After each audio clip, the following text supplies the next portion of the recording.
Hello दोस्तों, नीलम अवधि गीत में आप सभी का स्वागत है। और सुबह डेली ब्लॉग में आप सभी दोस्तों का स्वागत और अभिनंदन करते हैं। दोस्तों तो लेकर आई हूँ बहुत ही सुंदर सुपर हिट कजरी गीत। बहुत ही पुराना है, जो हमारी दादी भी गाती थी इस गीत को। तो हम लेकर आए आज अपनी दादी का गीत। दादी तो नहीं है दोस्तों, पर उनका गीत अभी अमर है।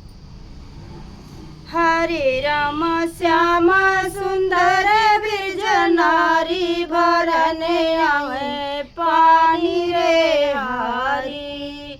हरे राम श्याम सुंदर ब्रज नारी भरने आवे पानी रे हरी। कवने बरने गोरी घैला और रसरिया रानी घैला रसरिया गोरी।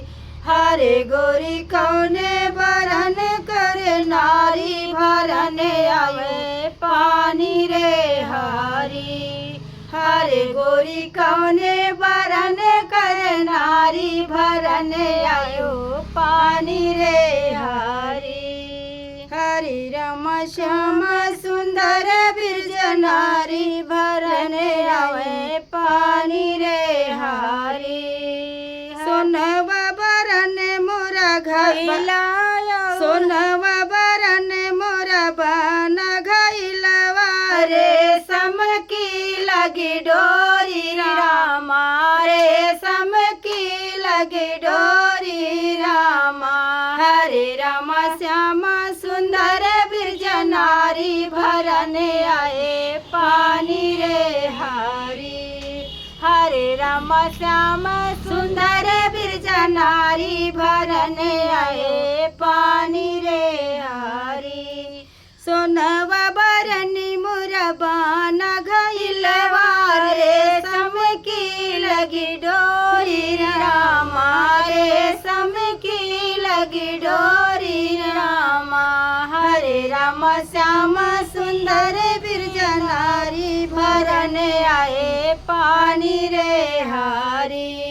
हरे राम श्याम सुंदर ब्रज नारी भरने आए पानी रे हरी। कवने बरन तोरा डेला और डेलरिया रामा। डेला और डेलरिया रोरी। हरे गोरी कौने बरन कर जोड़ी भरने आयु पानी रे हरी। हरे गोरी कौने बरन कर चूड़ी भरने आयु पानी रे हरी। हरे राम श्याम सुंदर ब्रज नारी भरने आए पानी रे हरी। बसवन की मोरी बनी डलरिया फूलवन से भारी रामा। फूलवन से भारी रामा।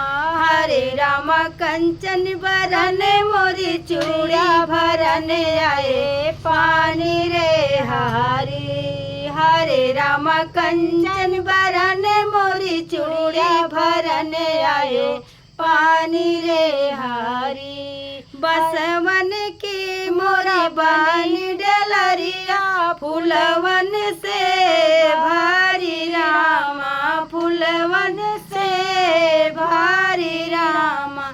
हरे राम कंचन बरन मोरी चूड़ी भरने आए पानी रे हरी।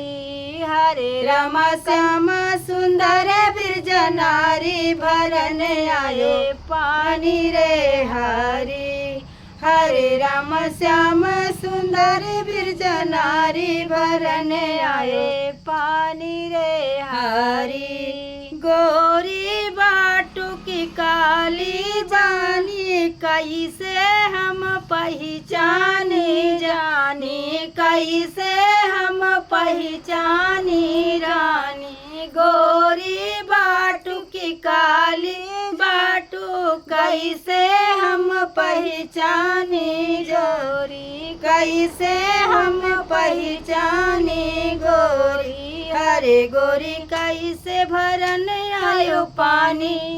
हरे गौरी कैसे भरन आयो पानी, हरे राम क्या के करियाऊ तू जानी भरन आयु पानी रे हरे, हरे जानी के करियाऊ तू जानी भरन आयु पानी रे हरे, हरे राम श्याम सुंदर बिरज नारी भरन आयु पानी रे हरे, हरे राम श्याम सुंदर बिरज नारी भरन आयु पानी रे हरे, लंबा घूंघट मोरा बाटे छम छम करत पायलिया रामा, छम छम करत पायलिया रामा, लंबा घूंघट हमरे बाटे छम छम करत पायलिया